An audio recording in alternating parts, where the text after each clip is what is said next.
한국은 그저 중국 발 아래에 있는 나라일 뿐인데 영국 한 대학의 강의실에서 만난 중국인이 본인의 나라인 중국의 위대함을 가르쳐주겠다며 모든 학생들을 무시하고 이야기하고 있는데요. 도대체 무슨 일이 벌어진 걸까요?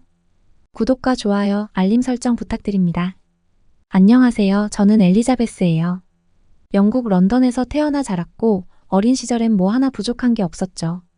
부모님이 큰 사업을 하셨거든요. 우리 집은 남들이 부러워할 만큼 부유했어요.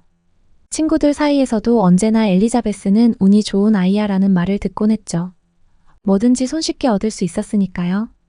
부모님 덕에 좋은 학교에 다니고 원하는 건 모두 가질 수 있었어요. 모든 게 완벽했죠. 하지만 그 완벽함은 오래가지 않았어요. 정말 한순간에 무너졌죠. 제가 16살이 되던 해였어요. 부모님의 사업이 한창 번창하던 중 갑자기 큰 문제가 생기게 되는데요.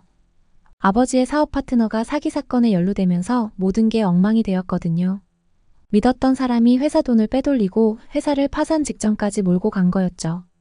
그 충격으로 아버지는 우울증에 빠지셨고 결국 저희 집은 순식간에 가세가 기울었어요. 집은 팔리고 어머니도 아버지를 돌보느라 생활비를 감당하기 힘들어졌죠.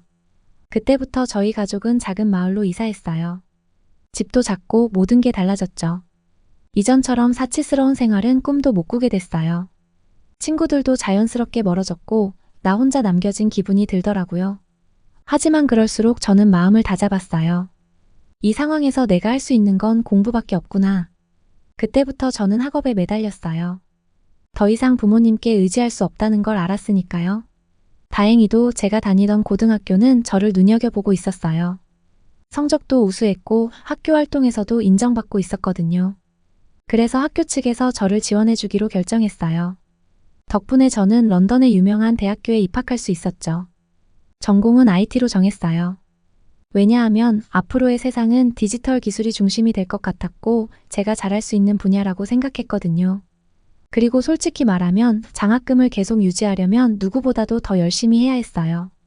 대학 생활은 정말 치열했어요. 그냥 대학에 들어오는 것만으로는 끝이 아니었어요. 제가 받은 장학금은 성적이 일정 기준을 넘지 못하면 끊기게 되어 있었거든요. 그러니 매일매일 공부에 매달릴 수밖에 없었죠. 하지만 노력은 배신하지 않는다고 했던가요? 첫 학기 성적은 꽤 잘 나왔어요. 하지만 문제는 기숙사 생활이었어요. 처음 기숙사에 들어갔을 때 저는 새로운 친구들과 함께 지낼 수 있다는 기대감에 부풀었죠. 그런데 그 기대감은 오래가지 않았어요. 제 룸메이트는 중국에서 온 여학생이었는데 처음엔 괜찮아 보였거든요. 그런데 시간이 지날수록 하나, 둘 문제가 생기기 시작했죠. 룸메이트가 너무 청결하지 않은 거예요. 음식을 먹고 나면 자리에 그대로 두고 쓰레기는 방 여기저기에 굴러다니고 심지어 씻지도 않더라고요. 방에 들어올 때마다 이상한 냄새가 나서 견딜 수가 없었어요. 친구에게 말할까 싶었지만 서로 불편해질까봐 참았죠. 하지만 참는 것도 한계가 있었어요. 하루는 정말 못 참겠어서 혹시 청소 좀 같이 할 수 있을까? 하고 조심스럽게 물어봤어요. 그런데 돌아오는 대답이 나중에 할게였어요. 그 나중에는 언제나 오지 않았죠. 결국 방은 엉망이 되어갔고 저는 더 이상 기숙사에서 공부할 수 없을 지경이 됐어요. 방 안에서 책을 펴는 것조차 불가능했어요. 그래서 도서관으로 도망치듯 나가게 된 거예요. 그곳에서는 조용하게 공부할 수 있었으니까요. 그런데 도서관에 가서도 혼자 있지는 않았어요. 매번 도서관에 갈 때마다 늘 같은 자리에 앉아있는 한 학생이 있었어요.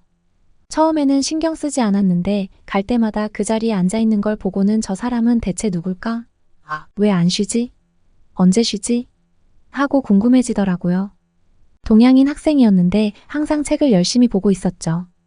나중에 알고 보니 그 학생은 저와 같은 IT 수업을 듣는 한국 학생이었어요. 저보다 훨씬 성실해 보이더라고요. 다른 학생들은 파티에 가거나 여유롭게 시간을 보내는 반면 그 한국 학생은 언제나 도서관에 앉아 있었어요. 하루는 제가 그 학생 옆자리에 앉게 됐는데요. 뭔가 이야기를 걸어보고 싶더라고요. 안녕, 너도 IT 수업 듣지? 하고 물었더니 그 학생이 고개를 들어 웃으며 대답했어요. 네, 맞아요. 저도 그 수업 들어요. 짧은 대화였지만 그 학생은 굉장히 친절하고 부드러운 인상을 주었죠. 그날 이후로 저는 그 친구를 도서관에서 자주 보게 됐고 그 성실함에 점점 더 감탄하게 됐어요. 어떻게 저렇게 꾸준히 공부할 수 있을까 싶었죠. 그런데 그 한국인 학생 주위에 알고 보니 많은 한국인 학생들이 있었더라고요. 이제서야 그게 보이기 시작한 거였죠. 근데 너무나 신기했어요. 그 한국인 학생들은 모두가 저보다 먼저 독서실에 와 있었고 항상 본인들의 자리를 지키고 있었죠. 저는 한국 학생들이 왜 그렇게 열심히 하는지 점점 궁금해지기 시작하더라고요. 독서실에 열심히 하는 학생이 많지만 한국인 학생들은 좀 달랐어요. 정말 성실하고 묵묵히 자기 일을 해내는 모습들이 매력적이었죠. 그러던 어느 날 세계 IT 수업에서 중요한 발표가 있는 날이었어요. 그 수업은 세계 각국에서 온 학생들이 모여서 각자의 아이디어와 생각을 발표하는 시간이 있었거든요. 교수님이 토론 수업을 정말 좋아하시는 분이었어요. 특히 아시아 국가에서 온 학생들에게는 IT 산업에서 어떤 기여를 하고 있는지에 대해 이야기해보라고 했죠. 수업이 시작되고 교수님이 질문을 던지자마자 손을 번쩍 든 한 학생이 있었는데요. 그 학생은 중국에서 온 학생이었어요. 제 룸메이트는 아니었지만 그 학생도 중국 출신이었죠. 그는 자신감 있게 말하기 시작했어요. 안녕하세요. 저는 중국에서 온 리우입니다. 중국은 현재 세계에서 가장 빠르게 성장하는 IT 강국입니다. 사실 아시아에서 가장 중요한 나라는 중국이죠. 우리나라는 전 세계 기술 발전의 중심에 서 있습니다. 라고요. 그때 저는 그 말이 너무 당당해서 살짝 당황했어요. 무슨 대답을 저렇게 하지? 속으로 생각했죠. 리우는 계속해서 중국의 IT 발전에 대해 이야기했어요. 저희 나라는 세계 최고 수준의 인터넷 인프라와 인공지능 기술을 자랑합니다. 아시아 국가 중에서도 중국이 가장 앞서 있고 다른 나라는 따라오지 못할 정도죠. 그 얘기를 듣고 있던 다른 학생들도 어색한 미소를 지었어요. 모두들 조용히 듣고만 있었죠. 솔직히 좀 과장된 말처럼 들리기도 했어요. 왜냐하면 리우가 한 모든 말들은 사실을 기반으로 한 말들이 아닌 그저 개인적인 소견들이었거든요. 그런데 아무도 나서서 반박하거나 질문하지 않으니 리우의 말은 계속 이어졌어요. 교수님은 그런 리우의 말을 자르고는 다른 학생들의 의견을 듣고 싶어 하셨어요. 그래서 다른 학생들에게 기회를 주셨고 아시아국인 일본이나 한국 학생들의 생각을 듣고 싶다고 하셨죠. 그때 도서관에서 자주 보던 한국 학생이 조심스럽게 손을 들었어요. 발표를 할 기회를 얻은 그 학생은 차분하게 이야기를 시작했죠. 안녕하세요. 저는 한국에서 온 지호입니다. 물론 중국이 큰 나라이고 IT 발전이 빠른 건 사실입니다. 하지만 아시아의 IT 강국은 중국만이 아닙니다. 한국 역시 세계적으로 중요한 역할을 하고 있습니다. 특히 반도체, 스마트폰 제조, 소프트웨어, 개발 등에서 한국의 기술력은 이미 글로벌 시장에서 인정받고 있습니다.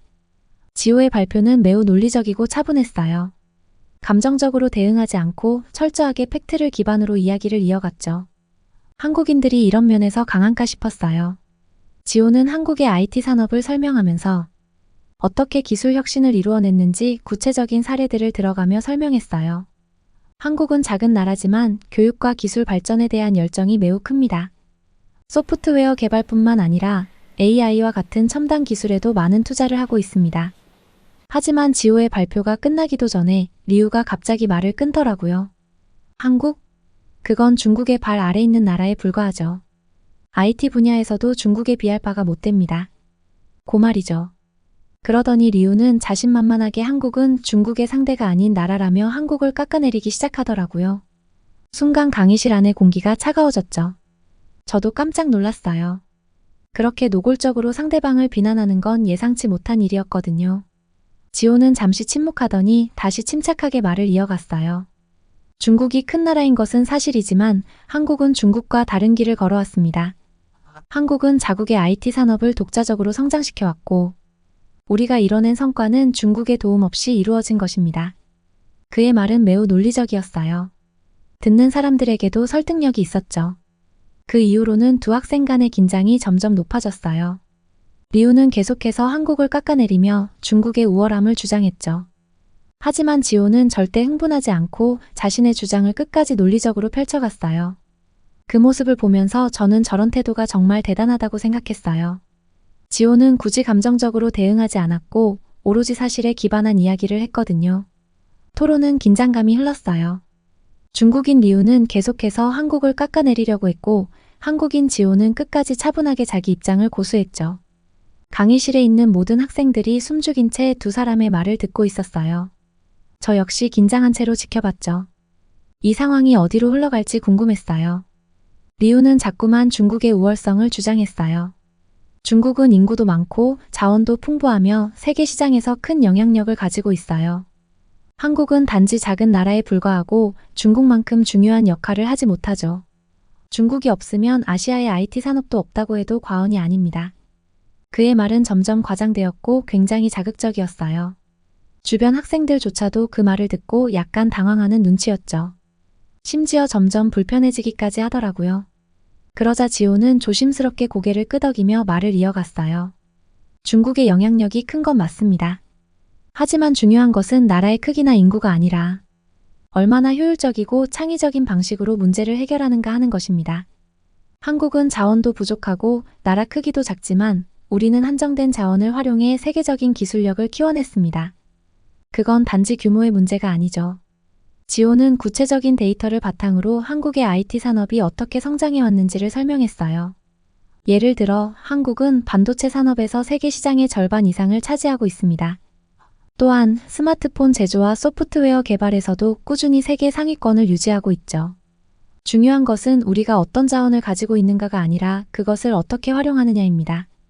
그의 말은 매우 설득력이 있었고 수업을 듣는 모든 학생들 모두 고개를 끄덕였어요. 저도 속으로 정말 논리적이네 하고 감탄까지 했죠. 그 순간 교수님도 굉장히 흥미로워하시더라고요. 수업 내내 두 사람의 토론을 지켜보던 교수님이 마침내 입을 열었죠. 한국 학생, 그런데 한 가지 궁금한 점이 있습니다. 제 수업을 듣는 한국인 학생들이 굉장히 많은데요. 왜 한국인 학생들은 항상 성적이 상위권에 있고 팀 과제에서도 뛰어난 성과를 보여주고 학업적으로도 매우 유능한 학생들이 많은가요? 한국의 교육 시스템에 어떤 비밀이 있습니까? 강의실에 있는 모든 학생들이 지호를 주목했어요. 저 역시도 그 질문이 궁금했어요. 지호는 잠시 생각하더니 차분히 답하더라고요. 사실 한국 교육 시스템은 매우 경쟁적입니다. 우리는 어릴 때부터 학업에서 성공하기 위해 치열한 경쟁을 경험하죠. 하지만 그것만이 전부는 아닙니다. 한국에서는 협동과 팀워크를 매우 중요하게 생각합니다.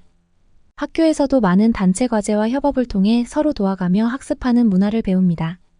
그래서 팀 과제에서 특히 강한 면모를 보이는 것이죠. 지호는 계속해서 말을 이어갔어요. 그리고 한국 학생들은 목표 지향적입니다. 우리는 어릴 때부터 목표를 세우고 그것을 달성하기 위해 끊임없이 노력하는 법을 배웁니다. 이 과정에서 우리는 끈기와 책임감을 배우게 되죠. 그것이 아마 한국 학생들이 학업에서 좋은 성과를 내는 이유일 것입니다. 그 말을 듣고 나서 저는 그동안 제가 한국 학생들에 대해 얼마나 몰랐는지 깨달았어요. 그저 열심히 공부하는 학생들이라고만 생각했는데 그 이면에는 이렇게 치열한 노력과 문화가 있었던 거였죠. 그 순간 지호와 같은 한국 학생들이 왜 그렇게 성실하고 유능한지를 이해하게 됐어요. 지호의 설명이 끝나자 강의실 안에 있던 모든 학생들이 고개를 끄덕이며 동의했어요. 교수님도 매우 만족스러운 표정으로 지호를 바라봤죠. 그날의 수업은 많은 것을 생각하게 했어요. 저는 그동안 중국과 한국을 단순히 같은 아시아 국가로만 생각했지만 그 두 나라의 차이를 분명히 느낄 수 있었어요. 지호는 논리적이고 사실에 기반한 발표로 모두를 설득했어요. 그 모습은 정말 인상적이었죠. 그리고 저는 한국이라는 나라, 그리고 한국 학생들에 대해 더 알고 싶어졌어요. 그날 이후로 저는 지호와 조금 더 친해지게 됐고 그의 성실함과 열정에 많은 영감을 받게 되었죠. 지호와의 수업 이후 저는 마음속에 커다란 변화가 생겼어요. 그 전까지는 어떻게든 학업 성적을 유지하고 장학금을 받기 위해 매일매일을 불안 속에서 보내곤 했죠. 미래에 대한 확신도 없었고 그저 오늘 하루 어떻게 버티지? 하는 생각뿐이었어요. 그런데 지호를 보고 나서 제 시선이 완전히 바뀌었어요. 지호가 보여준 성실함, 겸손함, 그리고 논리적인 사고방식은 저에게 정말 큰 영감을 줬죠. 지호는 그저 성적을 잘 받기 위해서가 아니라 자신의 목표를 위해 끊임없이 노력하는 사람이었어요. 그가 말한 목표를 세우고 그것을 이루기 위해 꾸준히 나아간다는 생각은 저에게도 큰 울림을 줬거든요. 나도 이렇게 꾸준히 노력하면 내가 원하는 목표에 다다를 수 있겠구나 하는 희망이 생기더라고요. 특히 한국 학생들이 어려운 환경 속에서도 협동과 목표, 지향적인 태도로 성공을 이루는 모습을 보며 제 자신도 긍정적인 변화를 꿈꾸게 됐죠. 그날 이후 지호와 저는 종종 도서관에서 마주쳤고 자연스럽게 대화도 많이 나누게 됐어요. 지호는 자신이 어떻게 한국에서 자랐는지, 그리고 한국의 교육 시스템이 얼마나 경쟁적인지 이야기를 해줬죠. 들으면서 정말 깜짝 놀랐어요. 한국 학생들은 정말 엄청난 경쟁 속에서 성장하더라고요. 하지만 그 경쟁이 단지 성적을 위한 게 아니라 팀워크와 창의적인 문제 해결 능력을 키우는데도 큰 역할을 한다는 걸 알게 됐죠. 하루는 지호와 함께 도서관에서 과제를 하고 있었어요. 저도 집중해서 과제를 하려고 노력했는데 그날따라 집중이 너무 안 되더라고요. 그때 저를 보고 있던 지호가 웃으면서 엘리자베스, 가끔은 휴식도 필요해. 우리 잠깐 나가서 산책할까? 라고 말했어요. 저는 그 제안에 당황했지만 결국 따라 나섰죠. 밖에 나가서 맑은 공기를 마시며 이야기를 나누다 보니 어느새 제 머릿속이 맑아졌어요. 이래서 휴식이 필요한 거구나라고 느꼈죠. 지호는 참 배려심이 깊은 사람이었어요. 한 번은 지호가 한국 전통 간식을 만들어 왔다고 해서 저에게 나눠줬어요. 달콤한 맛에 깜짝 놀라서 이거 정말 맛있어. 이건 이름이 뭐야? 라고 물었더니 지호는 웃으며 이건 한국의 전통 과자 약과야. 나중에 한국에 오면 내가 꼭 안내해 줄게 라고 하더라고요. 그 순간 저는 한국이라는 나라에 더 큰 호기심을 느끼게 됐죠. 한국의 문화와 사람들, 그리고 그들이 가진 특별함이 제게 점점 더 가까이 다가오는 느낌이었어요. 지호와의 대화를 통해 한국 사람들의 협동심과 열정을 배웠고, 그 덕분에 저도 앞으로 어떤 목표를 세워야 할지 명확해졌어요. 이제 더 이상 단순히 성적을 유지하기 위해 불안해하지 않게 되었죠. 대신 제 진로와 목표를 더 명확히 설정하고 그 목표를 이루기 위해 차근차근 준비하기로 결심했어요. 특히 한국 학생들이 협력하며 성장하는 문화를 보고 저도 팀 과제나 협동적인 프로젝트에 더 적극적으로 참여하게 됐어요. 혼자만의 경쟁이 아니라 함께 성장하는 것이 중요하다는 걸 깨달았거든요. 결국 지호와의 우정은 저에게 새로운 미래에 대한 비전을 심어줬어요. 한국 사람들의 끈기와 성실함은 그저 공부에서만 드러나는 게 아니었어요. 그들의 삶의 방식 자체가 목표를 향해 한 걸음 한 걸음 나아가는 모습이었죠. 저는 그들의 이러한 자세를 본받아 앞으로의 대학 생활과 그 이후의 삶을 더 열심히 준비해야겠다고 다짐했어요. 그렇게 지호와의 교류를 통해 저는 미래에 대한 불안함을 이겨내고 밝은 비전을 가지게 됐어요. 그리고 한국이라는 나라에 대해 더 깊은 존경심을 가지게 되었어요. 한국인들의 근면함과 그들이 가진 따뜻한 마음은 단순히 성적이나 성취로만 설명할 수 없는 훨씬 더 중요한 가치였어요. 지호에게 정말 고맙다고 말해주고 싶네요. 지금까지의 사연 어떻게 들으셨나요? 몰상식의 끝판왕인 중국인 학생 때문에 엘리자베스는 물론이고 같이 수업을 듣는 학생들, 교수님에게 조차 말도 안 되는 중화 사상을 입히려고 할 때 참교육을 시전해준 지호 학생에게 정말 고맙다고 인사를 전하고 싶은데요. 외국에서 힘들고 공부하고 있는 한국인 학생들이 정말 자랑스럽고 대단하다고 느껴지네요. 다음에 더 재밌는 사연으로 돌아올게요. 감사합니다.